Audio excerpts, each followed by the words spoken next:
우리 지역의 이슈 콕 짚어봅니다. 헬로 이슈 토크. 헬로 이슈토크의 심준입니다. 이번 시간은 전국적으로 이목이 집중된 4.3 보궐선거를 앞두고 특별한 이슈토크 자리를 마련했습니다. 손학규 바른미래당 대표를 스튜디오에 직접 모시고 이번 보선에 임하는 바른미래당의 전략과 각오, 그리고 다양한 지역 현안에 대해 들어보는 시간 가져보겠습니다.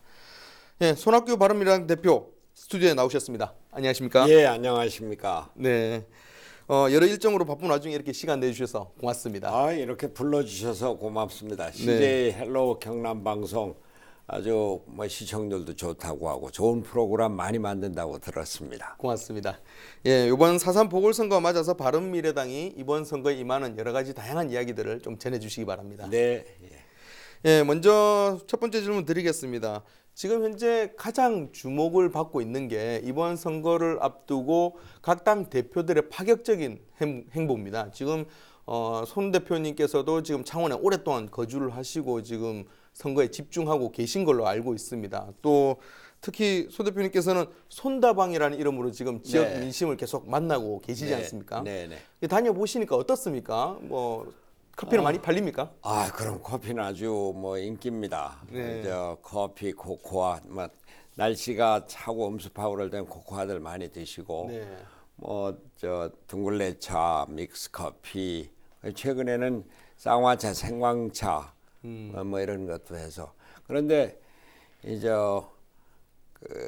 야구 경기, 축구 경기장 앞에 이런 데는 네. 사람들이 길게 늘어서 갖고 날씨 추운데 너무 길게 늘어서서 저희가 아주 좀 송구스러운 때가 많이 있습니다. 예. 그만큼 민심이 바른미래당 그리고 손 대표님께 민심이 향하고 있다 이렇게 봐도 되겠네요. 바른미래당을 그렇게 적극 지지하는 것은 아니겠죠. 네. 그러나 저 손학규가 낯익은 사람이 와서 커피를 따라주고 하니까 그런 데 대한 것도 있고, 또 연동형 비례대표제 선거제도 개혁에 대해서 일반 국민들 관심이 적다고 하지만 네. 그런대로 꽤 관심이 있다 이런 것을 느낄 수가 있습니다. 그리고 네. 바른미래당이 당은 적고 지지율도 낮지만 최근에 바른미래당에 대한 관심, 또 저 손학규에 대한 호감도 이런 것들이 생각보다 나쁘지 않다 하는 생각입니다. 네, 그렇군요. 지금 제가 앞서 잠시 말씀을 드렸었는데 이번 선거를 앞두고 지금 각 당 대표들이 일부 대표님들은 주소를 창원으로 옮기기도 하면서까지도 지금 창원에 지금 총력전을 펼치고 있습니다. 그만큼 사활을 걸었다고 볼 수 있는데 바른미래당도 마찬가지인데 지금 바른미래당 입장에서 창원이 가진 전략적 의미 어떻게 볼 수 있을까요? 이번 재보궐선거가 창원하고 통영 고성 두 군데뿐이죠. 또 네. 지방선거가 세 군데 있기는 합니다만 네. 그런 보궐선거의 특성상 정당이 집중하지 않을 수 없는 것이 있고, 또 창원이라고 하는 데가 막상 와서 보니까 우리나라 경제를 그대로 대표하는 데더라고요. 네. 우리나라 경제가 지금 내리막길에 있는데 그렇죠. 창원은 그거보다 더 아주 무너지는 정도라고까지 얘기할 수 있을 정도로 말이죠. 창원이 어떤 데입니까? 우리나라 제조 산업에 본거지 있고 선봉장 네. 있고 또 수출 산업의 주춧돌이고 하는 데인데 여기가 아주 이렇게 경기가 나쁠 줄 몰랐습니다. 네. 제가 마산 어시장에 가봤는데, 마산 어시장은 제가 2003년인가요? 그 태풍 매미가 왔을 때 피해가 심했었죠. 네, 그렇죠. 와서 지원을 해서 좀 가깝게 아는 분들도 있고 합니다만, 어떤 분은 그 전에 시장, 옛날 시장에서 장사가 잘 돼서 바깥에 그쪽에 횟집을 차렸는데 잘 돼서 하나, 둘, 세 개를 하다가 네. 이제 결국 다 정리하고 하나만 남겼는데 네. 직원이 20명이었었는데 다 퇴직금 줘서 정리하고 한 명만 남겼다는 거예요. 하루 전에 갔는데 저희 팀이 갔는데 저희 말고 딱 두 사람이 하나 있었어요. 며칠 후에 갔는데 아무도 없이 이제 저희만 있어서 오늘 장사 좀 하세요 그랬더니 대표님이 첫 손님입니다. 아마 마지막 손님이 될지도 모르겠습니다. 네. 저희가 늦게까지 있었는데 결국 저희밖에 없더라고요. 그래서 정말 이게 큰일이다. 우리나라가 이 마산 수출 자유 지역에서부터 시작을 해서 경제 발전을 이루어오고 창원공단으로 방위 산업을 비롯해서 기계공업, 조선공업, 자동차공업, 중화학공업의 중심지 아닙니까? 그렇죠. 여기가 이렇게 무너지니 이거 정말 큰일이다 이런 생각이 들고 그런 면에서 창원에서의 선거는 우리나라 경제정책에 대한 재검토, 비판 또 새로운 길을 모색하는 이런 계기가 될 것이고 경제 건설을 위해서 경기 회복을 위해서 정치가 뭘 해야 하는지 계속 이념 싸움만 할 건지 좌우 싸움, 진보 보수 싸움 그런 것만 할 것인지 아니면 민생과 경제를 돌보는 그런 정치를 해나갈 것인지 이런 것을 판단하고 결정하는 가름자가 될 것이라고 생각해요. 안타깝게도 창원에 와서 계속 그 이념 싸움들이 더 격화되고 그냥 편가르기 싸움, 과거로 돌아가고자 하는 싸움 그리고 아직도 우리가 노조가 무슨 경제를 지킨다. 노조가 어떻게 경제를 지킵니까? 그런 면에서 한편으로는 창원 선거가 우리나라 경제, 창원 경제의 앞날을 이렇게 가늠하는 잣대가 되겠지만 다른 한편으로는 과거의 싸움의 정치를 그대로 보는 것 같아서 안타깝기 그지없습니다. 알겠습니다. 지금 방금 말씀을 주셨는데 비슷한 맥락에 좀 질문이 될 것 같습니다. 지금 바른미래당 같은 경우는 통영 고성 선거구에는 후보를 내지 않았습니다. 그리고 창원 성산구에만 지금 후보를 냈는데 그만큼 창원 성산구에 집중하다고 좀 풀이가 될 것 같습니다. 이렇게 솔직하게 말씀드려서 그 바른미래당의 전체적인 당세도 약하지만 이곳 경남은 더 약합니다. 경남에서 지지율이 한 3% 정도밖에 안 나오니까요. 통영 고성은 후보를 안 낸 게 아니라 못 냈습니다. 우리 그 창원 성산에서는 마침 젊은 후보가 그 전부터 당의 부대변인을 했고 또 참신하면서도 패기가 있고 이런 젊은 후보가 나서겠다고 해서 지금 지지율은 낮지만 한번 해보자. 실제로는 많은 분들이 우리가 경남에서 무슨 선거를 하느냐. 또 젊은 사람이 나이도 너무 젊고 경력도 없고 스펙도 별게 없는데 어떻게 이길 수 있느냐. 아예 이번 선거에서 우리가 빼는 게 어떠냐. 이런 그런 논의들이 당 안에서 한참 있었습니다. 최고위원들 간에도 꼭 내야 되느냐 이런 얘기를 하는 분도 있었고 그러나 저는 생각이 달랐습니다. 우선 보궐선거가 전국적인 관심이 집중이 되는 선거인 만큼 당의 존재를 알리는 데도 중요하고 또 바른정당이 좀 젊은 정당이거든요. 미래를 보는 정당이고 근데 마침 젊은 후보가 나와서 창원 성산에서 한다고 그러니까 적극 지원을 해서 우리가 당세를 이쪽에서 넓히고 당을 알리는 데도 기여를 할 수 있을 것이다. 또 창원의 발전이라고 하는 것이 우리나라 경제 발전의 핵심적인 요소인 만큼 우리의 책임 또 우리가 할 일을 알리자 그런 생각입니다. 지금 말씀을 주셨는데 말씀 나온 김에 지금 바른미래당에서는 이재환 후보가 지금 열심히 선거를 뛰고 있지 않습니까? 그래서 대표님께 이재환 후보를 조금 자랑하실 만한 시간을 좀 드리겠습니다.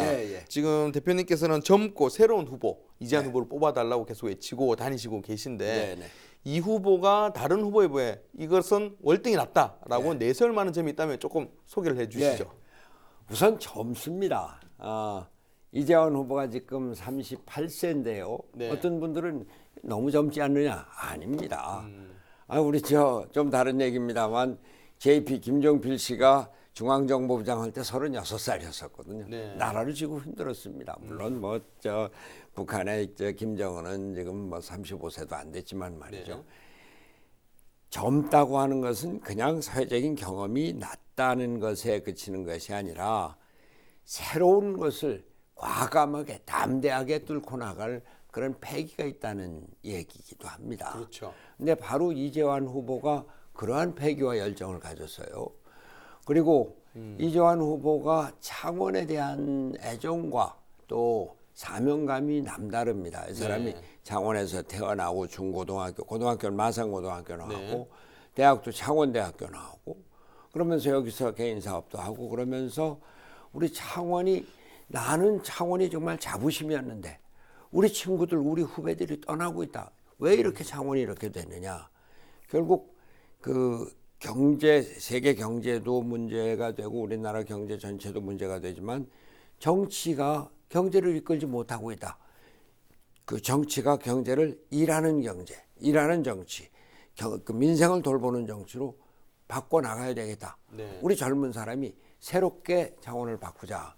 우리 그 이재환 후보가 선거구호가 확 뒤집부라 뭐 이렇게 네. 뒤집어 엎지 않으면 안 된다. 과거에 창원이라고 하는 것이 두 개 정치 세력이 창원을 지배했다고 그럴까요? 하나는 전통적인 보수 세력, 네. 또 하나는 또 전통적인 진보 노동 세력. 네. 그런데 보수 세력이 창원에서 움직이는 사람들이 보수가 아니라 수구 보수, 과거로 돌아가는 보수가 됐어요. 이런 사람들한테 어떻게 창원의 경제를 맡기겠느냐. 또 다른 한쪽은 이 그 거대 노조. 네. 여기는 창원이 공업도시니까 노동자가 많고 노조가 세지 않습니까? 네. 그 노조 출신 그 민노총 이쪽 출신의 국회의원이 몇 번 나왔습니다. 네. 근데 그 전통을 잇겠다고 하는데 지금 우리가 노조가 경제를 쥐고 흔들어서 경제가 발전합니까? 노조는 기업의 발목을 잡고 기업의 투자를 가로막고 있습니다. 네. 우리나라 외국 투자가들이 한국에 투자할 때 제일 먼저 얘기를 하는 것이 그 회사 노조 어떠냐. 네. 또 그리고 전체적으로 노조가 너무 강해서 그 투자가 꺼려진다 이런 건데 저는 이재환 후보가 얘기하는 대로 네. 창원이 이제는 과거의 수구 보수적인 이런 이념 집단에서 탈피해야 되고 또 하나는 거대 노조 민주노총으로부터 해방돼야 된다. 네. 그래서 바른미래당과 같이 젊은 정당이 민생을 돌보고 경제를 일으키는 그러한 미래로 이끌어 나가는 그런 그 정당으로 창원에서 역할을 해야 되고 그 대표자가 나 이재환이다. 저는 뭐 적극 지원을 합니다. 네. 알겠습니다. 예, 이번에는 조금 다른 정당 이야기를 조금 더 나눠보도록 하겠습니다. 지금 사실 우여곡절 끝에 지금 더불어민주당 권민호 후보와 정의당 여영국 후보가 후보 단일화를 하기로 했고 결국은 정의당 여영국 후보로 단일화가 결정이 됐습니다. 사실은 여당 후보와 야당 후보의 단일화 굉장히 이례적인 일인데 이번 단일화 어떻게 보십니까? 그게 무슨 단일화입니까? 저는 네. 이제 어제 최고위원회에서 단일화 뭐 결선 투표 있기 전에 네. 오늘 단일화 한다고 그러는데 이건 단일화가 아니다. 민주당의 책임 회피다. 보궐선거는 정권에 대한 중간 심판적인 성격을 항상 갖고 있습니다. 네. 우리나라뿐만이 아니라 어느 나라든지 간에. 정권의 중간 심판은 결국 뭡니까? 가장 중요한 게 경제입니다. 그렇죠. 문재인 정부 경제는 뭐 제가 빵점이라고 얘기할 수 있을 정도로 완전히 실패했습니다. 대통령이 취임하면서 제일 먼저 사인한 것이 일자리위원회를 구성을 하고 자신이 일자리위원장이 되고 청와대 벽면에다가 집무실 벽면에 일자리 현황판을 걸겠다고 그랬습니다. 그랬죠. 지난 2년 동안 예산을 54조 썼어요. 네. 근데 실업자는 122만이 됐습니다.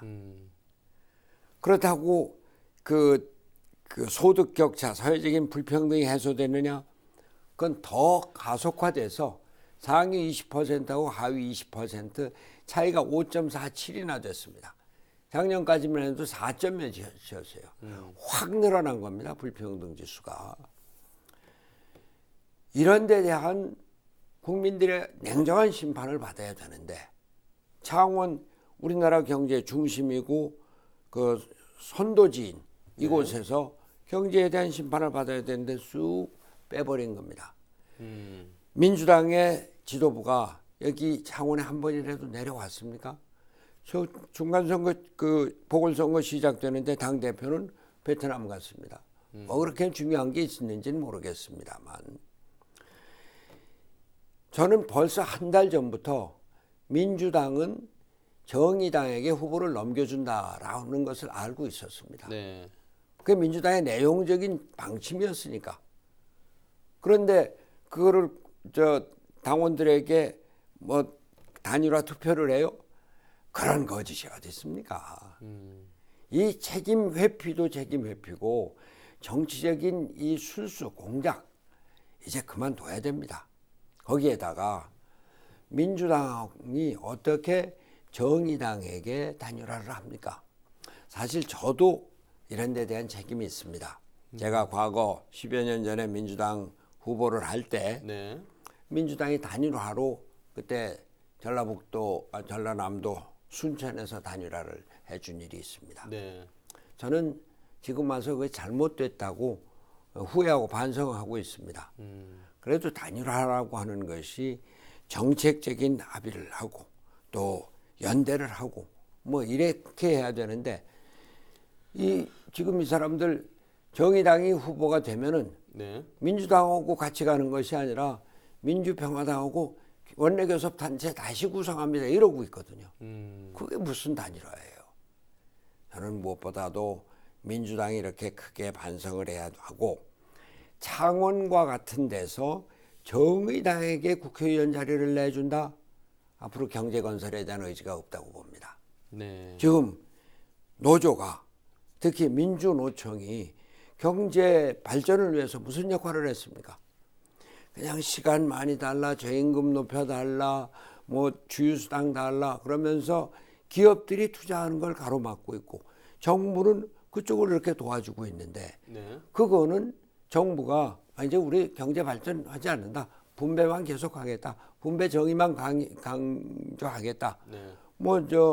정의당에서 정의로운 사회가 이제 옵니다. 이런 표어를 붙였습니다만 지금은 우리가 정의로운 사회, 저 자신이 젊어서 노동운동을 하려고 했었고 빈민운동을 했었고 정의를 외쳤고 저녁이 있는 삶을 제가 외친 사람입니다만 네. 지금은 우리 경제가 전반적으로 무너져가는 상황에서 어떻게 경제를 일으킬 것인가, 어떻게 기업을 활력화시킬 것인가, 어떻게 시장이 제대로 돌아가게 할 것인가, 그런 면에서 민주노총 거대 노조 세력은 이번 정치판에서 사라져야 된다. 그 생각입니다. 네.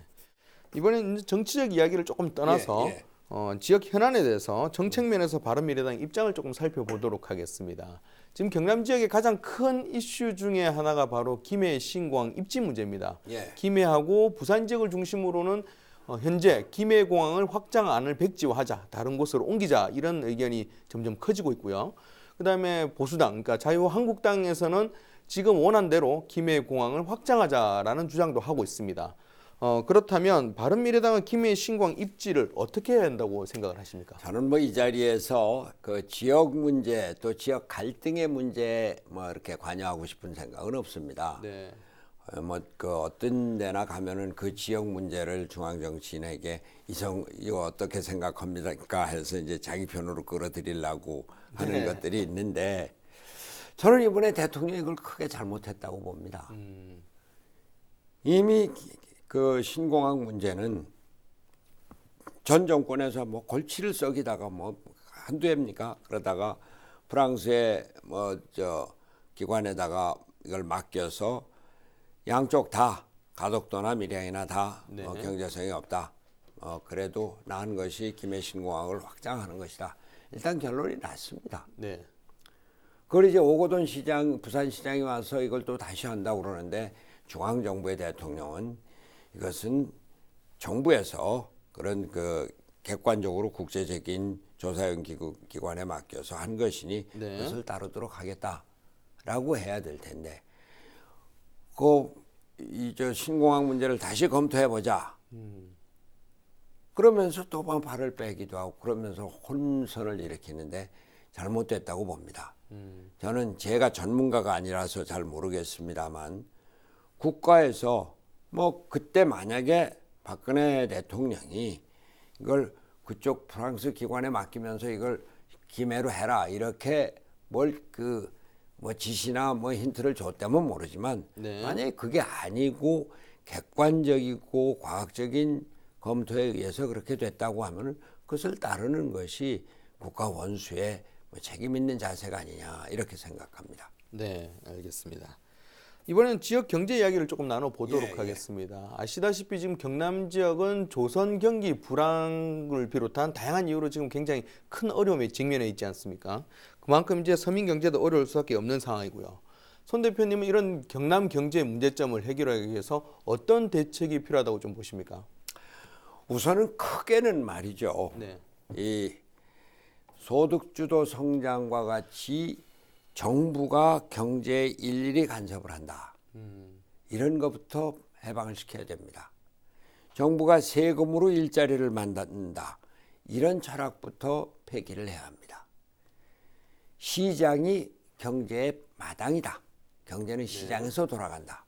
그리고 그 시장을 움직이는 원동력은 기업에게 있다. 네. 정부가 할 일은 국민과 함께 기업이 활력 있게 움직일 수 있도록 그런 환경을 조성해 주는 것이다. 특히 반기업 정서를 이렇게 부추겨 올리는 것은 절대 금해야 됩니다. 공정 경제를 내세우면서 기업을 위축시키고 기업을 간섭하게 하는 이런 것들은 안 됩니다. 그리고 그 새로운 기술 산업에 대해서 정부는 적극 관심을 갖고 그걸 부추기도록 노력을 해야 됩니다. 뭐 그런 면에서 이 경남 특히 창원과 관련해서는 탈핵 정책 잘못됐다고 봅니다. 네. 저는 워낙 탈핵론자였습니다. 제가 5, 6년 전에 6, 7년 전에 독일 가서 보면서 우리도 이렇게 그 탈원전 정책을 취해야 되겠구나 이렇게 생각을 하고 탈원전을 얘기를 했습니다만 그러나 그 우리나라 경제가 지금 과거에 중화공업에서 이제 전자공업으로 왔다가 전자공업에서 이제 제4차 산업혁명으로 옮겨가는 시기인데 4차 산업혁명이라는 게 뭡니까? 신기술이거든요. 그렇죠. 기술 산업을 적극 육성을 해야 되는데 그 안에 원자력 산업이 있는 겁니다. 우리 원자력 그 발전소는 미국 이런 그 선진국에서 도입을 해왔습니다만 지금 그 기술력에서 세계 최고라고 합니다. 네. 원자력 안전도 세계 최고라고 합니다. 그래서 그걸 수출을 하고 있지 않습니까? 네. 지난번에 문재인 대통령이 체코에 가서 원전 수출하겠다고 세일즈 외교를 편다고 했는데 그때 한 이야기가 우리나라가 40년 동안 원전 사고가 아무것도 없었다. 안전하니까 이걸 받아달라. 그러면 우리나라에서는 왜 탈핵 선언을 했습니까? 왜 원전을 폐기한다고 그랬습니까? 왜 그리고 지금 그 신울산 3, 4호기인가 이런 것을 그 중단한다고 하고 있습니까?